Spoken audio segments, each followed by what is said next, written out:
খুবই জাগ্রত কালী মাতার মন্দির আছে, তো সেখানেই আমরা যাচ্ছি আজকে। এবার এখান থেকে আর 10 থেকে 15 মিনিটের রাস্তা।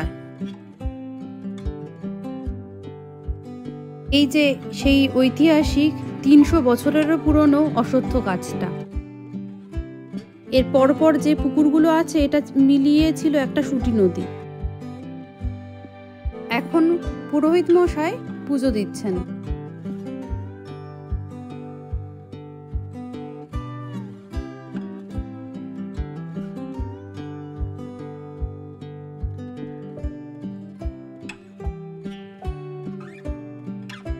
খাওয়া দাওয়া সমস্ত কিছু শেষ করে এখন বাড়ির দিকে রওনা দেওয়ার পালা। নমস্কার বন্ধুরা, কেমন আছেন সবাই? রিয়া স্পিরো নিউজিল্যান্ড আর একটা নতুন ব্লগে আপনাদের অনেক অনেক স্বাগত। আজকে আমি দেখতে পাচ্ছেন যে আমি রেডি হয়ে এসেছি। আজকে প্রথমবার ইন্ডিয়া আসার পর আমার শাড়ি পরা। আজকে আমি শাড়ি পরেছি। আমাদের এখানে একটা কালী মন্দির আছে, সিদ্ধেশ্বরী কালী মন্দির, প্রায় 300 বছর পুরনো। মানে আমরা ছোটবেলায় ওখানে যেতাম বাবা মার হাত ধরে আর কি। প্রত্যেক উইকেন্ডে আমরা ওখানে যেতাম ওই মন্দিরে। খুবই জাগ্রত কালী মাতার মন্দির আছে, তো সেখানেই আমরা যাচ্ছি আজকে পুরো পুজো দিতে। আজকে একটা বিশেষ দিন, আজকে তো এমনি পুজো দেবো না, ওখানে একটা নতুন মন্দির আছে, ওখানে রাধা মাধবের বিগ্রহ স্থাপন করা হবে, সেই জন্য আমাদের আর কি পুজো দিতে যাওয়া। তাই আমরা 4 জন তো যাচ্ছি, আমি, চন্দন আর হলো চিনি আর ননি, ওরা তো যাচ্ছে। কিন্তু হলো মামুনি বাপিরা গেছে হলো ডাক্তার দেখাতে, ওরা যেতে পারবে না। ওখান থেকে আমার ননদ আসবে, আর আমার বাবা মা যাওয়ার কথা জানি না যাবে কিনা, তো আমরা সেই জন্য বেরোচ্ছি। আমি পুরো রেডি হয়ে গেছি, ওরাও সবাই রেডি। আর এখান থেকে আমরা একটা টোটো ঠিক করবো, টোটো ঠিক করে ওখানে একদম রিজার্ভ করে যেতে হবে। ওই দিকটা সেরকম যায় না মানুষ, তো ওই দিকটা রিজার্ভ করে আমরা চলে যাবো। তো ওখানে গিয়ে আপনাদের দেখাচ্ছি মন্দিরটা কত সুন্দর দেখবেন।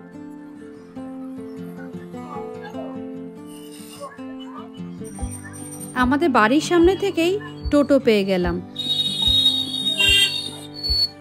এখন আমরা আমাদের সবার পরিচিত গঙ্গাপুর চৌমাথার মোড়ে দাঁড়িয়ে আছি, আর এদিকে চন্দনও গেছে মিষ্টি আনতে মায়ের পুজোর জন্য।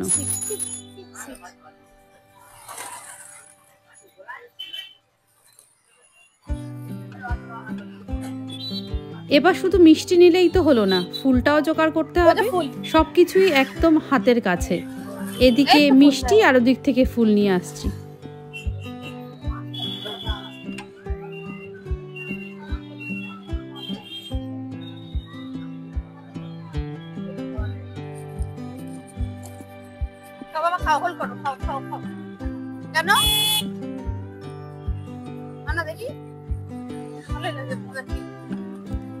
এবার এখান থেকে আর 10 থেকে 15 মিনিটের রাস্তা।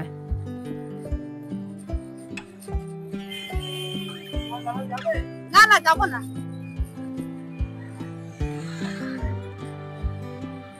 এখন আমরা এই মোড় থেকে কাশারি পাড়ার মধ্যে দিয়ে চলে যাব মন্দিরে।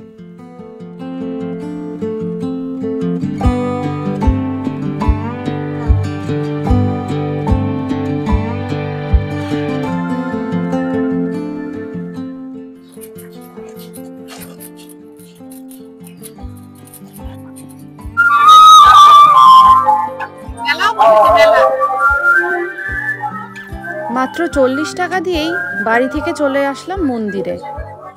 এবার সোজা যে দেখছেন সেটাই হলো আমাদের মায়ের মন্দির।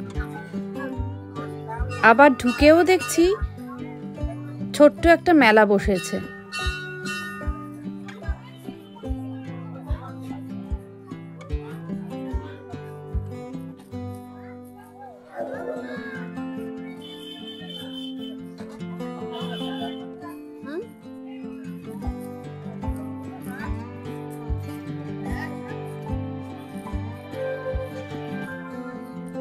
মনে আনন্দ আর ধরে না যে খেলনা কিনতে পারবে, খেলনা আছে। আজকে দুটো মন্দিরকেই খুব সুন্দর করে সাজানো হয়েছে।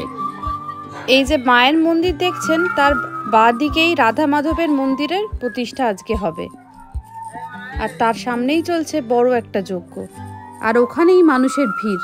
চলুন আমরা তাহলে ওই দিকটাই যাই।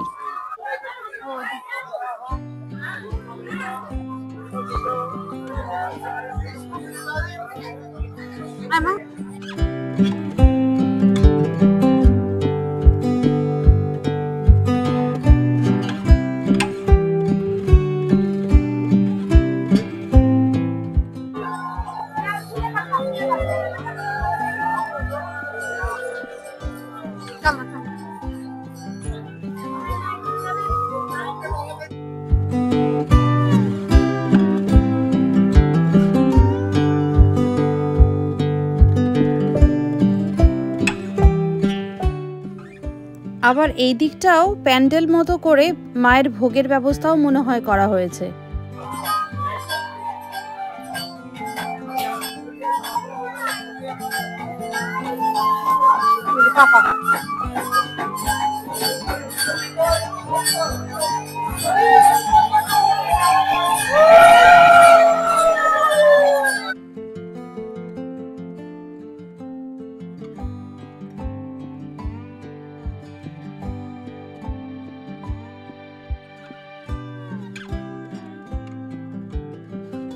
রাধাকৃষ্ণের মন্দিরের প্রতিষ্ঠা উপলক্ষে প্রচুর লোকের জমায়েত হয়েছে এখানে, আর যজ্ঞও মনে হচ্ছে শেষের দিকে।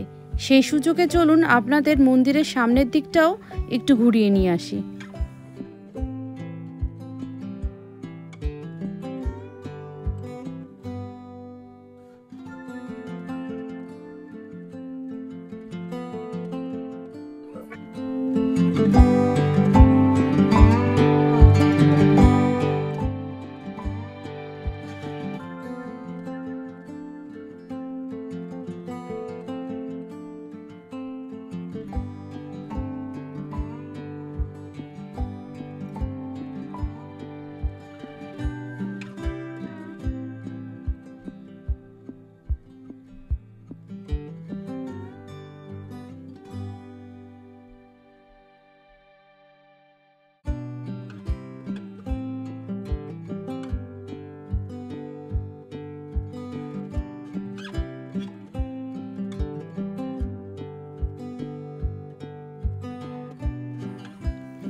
এই যে সেই ঐতিহাসিক 300 বছরেরও পুরনো অশ্বত্থ গাছটা,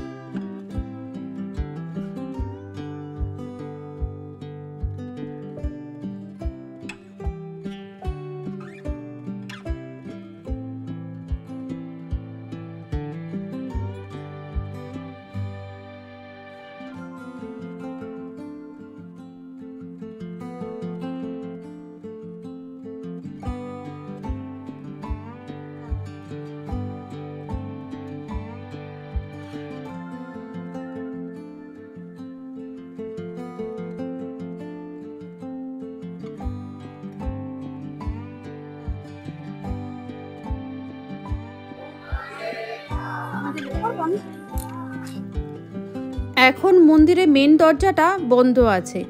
এই যজ্ঞ শেষ হয়ে গেলেই তারপর আমরা দেখতে পারবো রাধা মাধবের মূর্তিটাকে।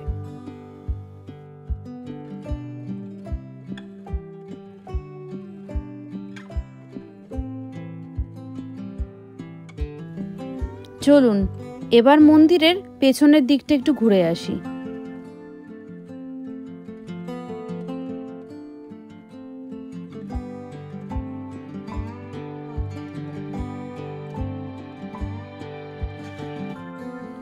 এই পুকুরের ঘাটটা আগেও বাঁধানো ছিল, আর দুপাশে বসার জায়গাও ছিল, কিন্তু সিঁড়ি দিয়ে উপরে একটা নতুন মন্দির টাইপের করা হয়েছে।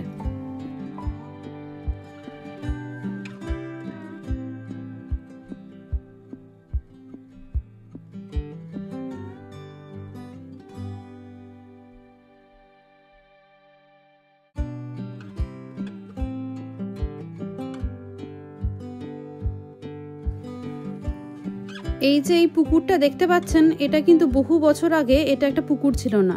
এর পরপর যে পুকুরগুলো আছে এটা মিলিয়ে ছিল একটা সুটি নদী, আর এই সুটি নদী থেকেই এই মন্দিরের ইতিহাস শুরু হয়। আগেকার দিনে এই সুটি নদী দিয়ে অনেক ব্যবসা বাণিজ্য হতো। অষ্টাদশ শতাব্দীর মধ্যভাগে, মানে 1750 সালে আশেপাশে, এই সমস্ত জায়গাগুলো ছিল একটা মহাশ্মশান। তখন এক মহাসাধক এই নদীতে নৌকা নিয়ে যাচ্ছিলেন, আর রাতে এই শ্মশানেই তিনি রাত কাটিয়েছিলেন। সেই রাতে তিনি মায়ের মন্দিরের সামনে একটা অশ্বত্থ গাছ আছে, সেই গাছের গোড়াতেই একটা আলোর জ্যোতি বেরোতে দেখেন। তখন তিনি একটা শিলা দেখতে পান, আর এই শিলাটি প্রতিষ্ঠা করেন। পরবর্তীকালে তৎকালীন জমিদার রামজয় চট্টোপাধ্যায় এখন যেখানে মায়ের মন্দির আছে সেখানেই একটা মন্দির প্রতিষ্ঠা করেন, কিন্তু সেটা 1980 সালে শেষের দিকে ধ্বংস হয়ে যায়। তারপর এই মন্দিরটার উত্তর দিকে, মানে যেখানে রাধা মাধবের মন্দির আছে, সেখানে একচালা নির্মাণ করে সেখান থেকেই মায়ের পুজো চলতে থাকে। আর এই পুজো চলতে থাকে প্রায় 20 বছর, যতদিন না পর্যন্ত 1999 সালে এই যে নতুন মায়ের মন্দিরটা দেখছেন সেটা নির্মাণ হয়। এখন পুরোহিত মশাই পুজো দিচ্ছেন। আমরা উপোস করে আছি সকাল থেকে, একটু পরে সুযোগ পেলেই আমরা অঞ্জলিটা দিয়ে নেব।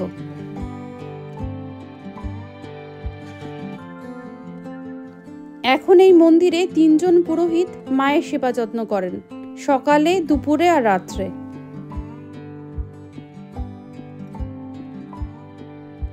আগে কিন্তু একজন পুরোহিতই বহু বছর ধরে মায়ের সেবা করে গেছেন।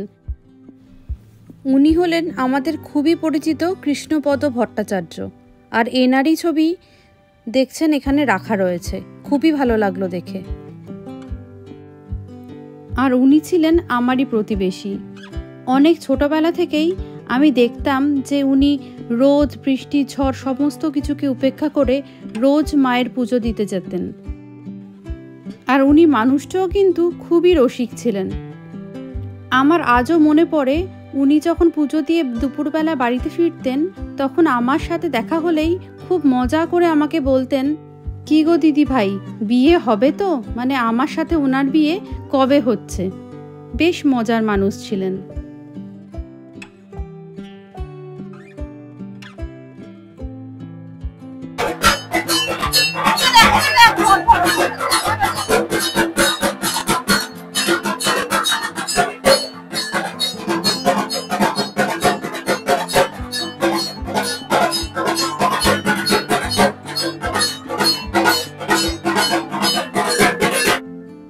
আর এদিকটা দেখুন মায়ের ভোগ রান্না করার কাজ চলছে।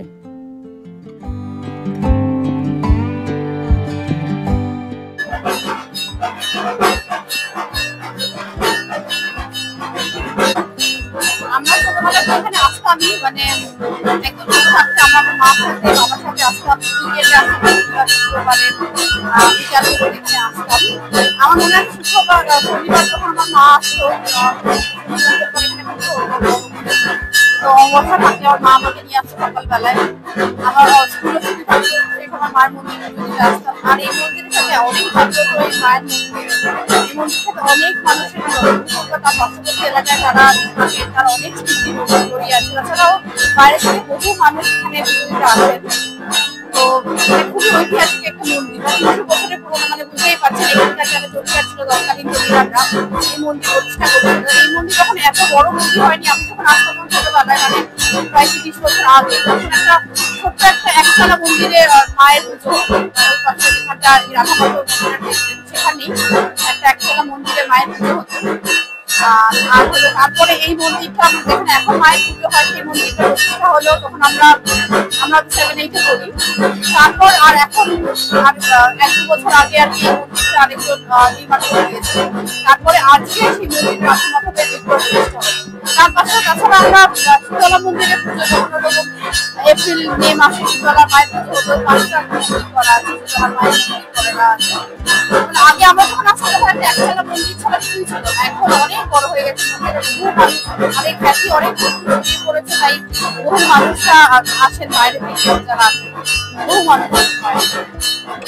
তো আমি তো আগে তো প্রত্যেক বছর মাসে মাসে আসতাম, আর এবার তো 1.5 বছর পর আমরা ইন্ডিয়া ভিজিট করলাম। এখানে একবার করে আসবো, যখনই আমরা ইন্ডিয়া আসি আমরা সিদ্ধেশ্বরী মায়ের মন্দিরে পুজো দেবো এবং আসবোই। এইবারও এসেছি, নদী পরিক্রমা তো ভালো তাও এসেছি, আসতে হবে, দেখছি আমাদের যাওয়া। তো তার আগে তো মাকে আমার দেখতে হবে, মায়ের মন্দিরে পুজো দিতে হবে, সেই জন্য এখানে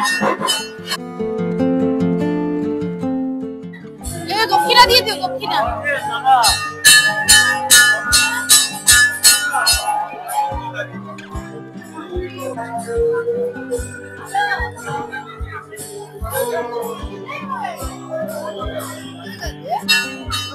অনেকক্ষণ ওয়েট করার পর আস্তে আস্তে অঞ্জলি দেওয়ার সুযোগ হলো।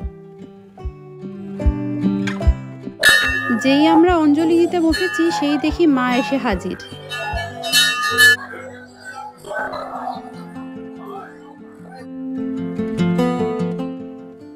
আমি সেই ছোট্টবেলা থেকে মায়ের হাত ধরে এই মায়ের পুজো দিতে আসতাম। আবার কোনো কোনো উইকেন্ডে মানে রোববার বিকালেও এসে পুজো দিয়ে যেতাম।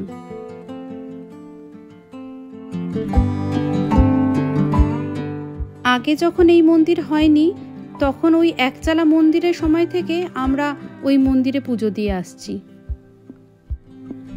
নমঃশুচি নমঃশুচি নমঃশুচি নমো কালী কালী মহাকালী কালীকে পাপহারিণী ধর্ম কাম প্রদে দেবী সিদ্ধেশ্বরী নমস্তে।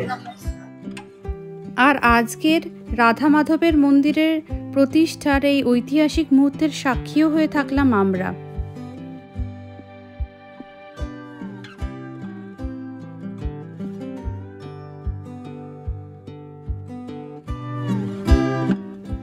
এই পাশে দেখুন একটা বাচ্চার অন্নপ্রাশনও হচ্ছে,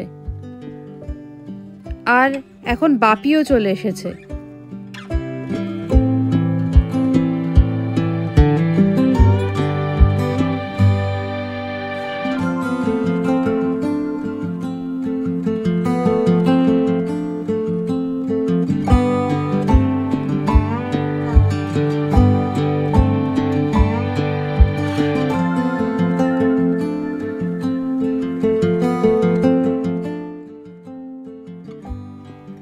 যাক, এবার খুব ভালো করে অঞ্জলিটা দেওয়া হয়ে গেল। এবার এদিকে একটু আসি, দেখি মায়ের ভোগ পাওয়া যায় কিনা।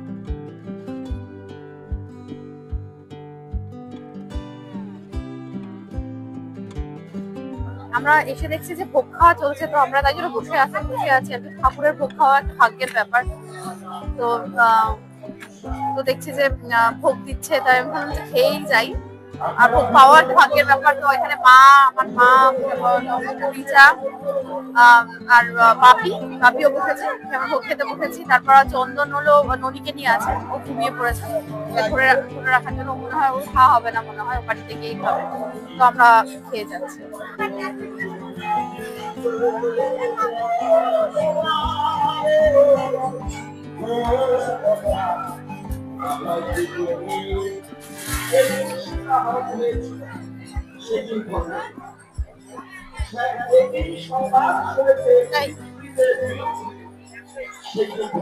লোকমুখে জানতে পারলাম যে ইনি রাধা মাধবের মন্দিরটা স্পন্সর করেছেন।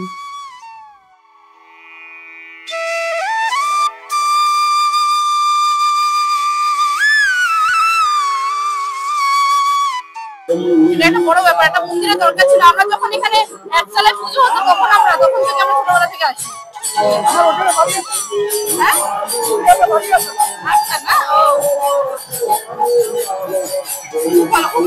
ধূপকাঠিটা কোথায় রাখলে পেলামই না। ধূপকাঠি কোথায়? পুজো দেওয়ার বাটা দিয়েছে ফেরত, ধূপকাঠি পেলাম না। হ্যাঁ দিয়েছে, কিন্তু ধূপকাঠিটা পেলাম না। কি সেই প্রসাদ নিয়েছো? হ্যাঁ নিয়েছি। খুলেছে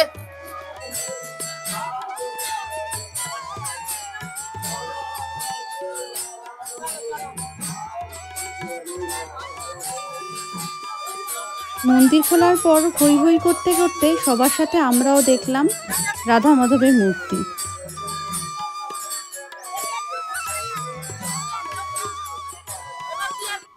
তারপরে মন্দির দর্শন, পুজো দেওয়া, অঞ্জলি দেওয়া, খাওয়া দাওয়া সমস্ত কিছু শেষ করে এখন বাড়ির দিকে রওনা দেওয়ার পালা। টোটোতে ওঠার আগেই দেখলাম যে পেয়ারা মাখা হচ্ছে, আর সেই জন্য পেয়ারা মাখা তো নিতেই হবে। বেশ কয়েক বছর পর পেয়ারা মাখা খাচ্ছি।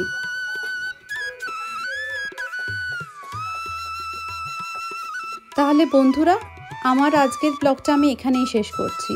আমার এই ব্লগটা যদি আপনাদের ভালো লেগে থাকে তাহলে লাইক, শেয়ার আর সাবস্ক্রাইব করে দিতে ভুলবেন না। আর আরও এরকম ভিডিও পেতে চোখ রাখুন আমার চ্যানেল রিয়াস মিরর নিউজিল্যান্ডে।